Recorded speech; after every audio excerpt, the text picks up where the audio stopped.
வணக்க மக்களே, சற்று முன் கிடைக்கப்பட்ட தகவல் ஒன்று வெளியாகுள்ளதாம்.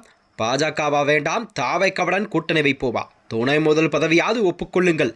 இபிஎஸ்க்கு அழுத்தம் கொடுக்கிறது அதிமுகவின் 2ஆம் கட்ட தலைவர்களா? வாங்க வீடியோவை முழுமையாக்கலாம். அதாவது தமிழகத்தில் வரக்கூடிய 2026 சட்டமன்ற தேர்தல் ஒட்டிதான் அனைத்து கட்சிகளுமே தங்கள் கட்சி பணிகள் எல்லாம் தீவிரமாக மேற்கொண்டு வருகிறதா. அந்த வகையில் தான் அதாவது வருகின்ற 2026 சட்டமன்ற தேர்தல் தமிழகத்திலே ஒரு முக்கிய தேர்தலாக பார்க்கப்படுகிறது. அதுதான் விஜயின் அதாவது புதிதாக ஆரம்பித்துள்ள தமிழக வெற்றி கழகம். அதாவது தமிழகத்திலே ஒரு பெரிய மாற்றத்தை எல்லாம் கண்டிப்பாக தமிழகத்தில் ஏற்படுத்தும் நிலைப்பாட்டில்தான் அதற்கான வேலைகள் எல்லாம் தாவைக்க தொடங்கி இருக்கிறதா.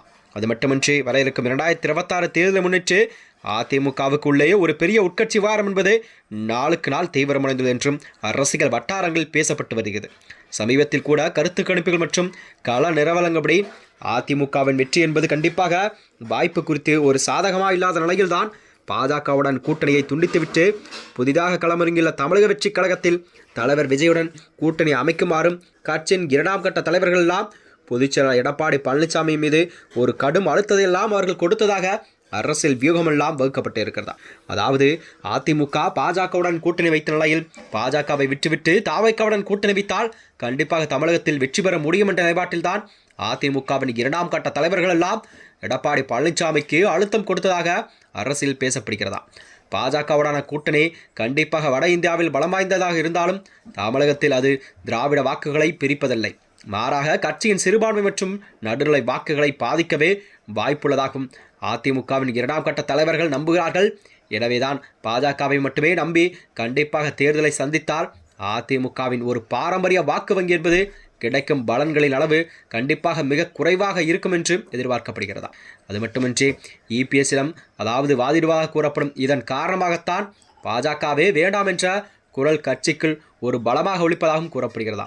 இந்த சூழல்தான் விஜயின் தமிழக வெற்றி கழகத்துடன் கூட்டணி அமைப்புடன் அதிமுகவின் இருப்பதை தக்க வைக்கும் ஒரே வழி என்று மூத்த தலைவர்கள் எல்லாம் வலியுறுத்தி வந்தார்களாம். அதாவது விஜய்க்கு இளைஞர் மற்றும் புதிய வாக்காளர் என்பது ஒரு ஆதரவு அலையை அதிமுகவின் பலமாகத்தான் பூத் கட்டமைப்போடு இணைந்தால் கண்டிப்பாக திமுகவை வீழ்த்த முடியும் என்பது அவர்களின் வியூகமாக வைக்கப்பட்டுகிறதா. இந்த நிலையில்தான் 2ஆம் கட்ட தலைவர்கள் எல்லாம் இந்த திடீர் ஆலோசனை என்பது எடப்பாடி பழனிசாமிக்கு ஒரு பெரிய குழப்பத்தை எல்லாம் ஆழ்த்தியிருக்கிறது. ஒருபுறமோ பாஜகவின் தேசிய ஆதரவை இழக்க விரும்பவில்லை, மறுபுறமோ கட்சியின் தலைவர்களை எச்சரிக்கை புறக்கணிக்க முடியாத அளவிற்கு ஒரு அச்சுறுத்தலாக உள்ளதா.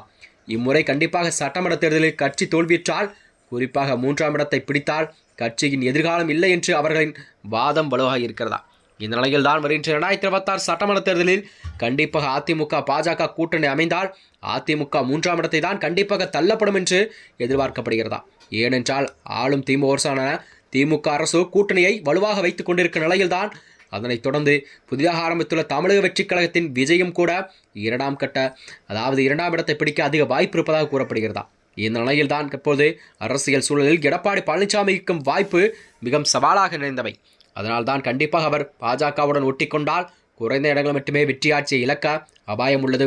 தாவேக்கவுடன் கூட்டணி வைத்தால் தனது கௌரவத்தையாவது முதல்வர் கனவை தற்காலிகமாக யாகம் செய்ய வேண்டும். இந்த 2 வாய்ப்புகளும் நடுவில் மாட்டிக்கொள்ளும் இபிஎஸ் அவர்கள் தனது ஒரு தனிப்பட்ட அரசியல் எதிர்காலத்தை விட கட்சியின் எதிர்காலத்தை பாதுகாக்கும் ஒரு துணிச்சலான முடிவை கண்டிப்பாக அவர் எடுக்க வேண்டிய கட்டாயத்தில் என்று கூறப்படுகிறதா.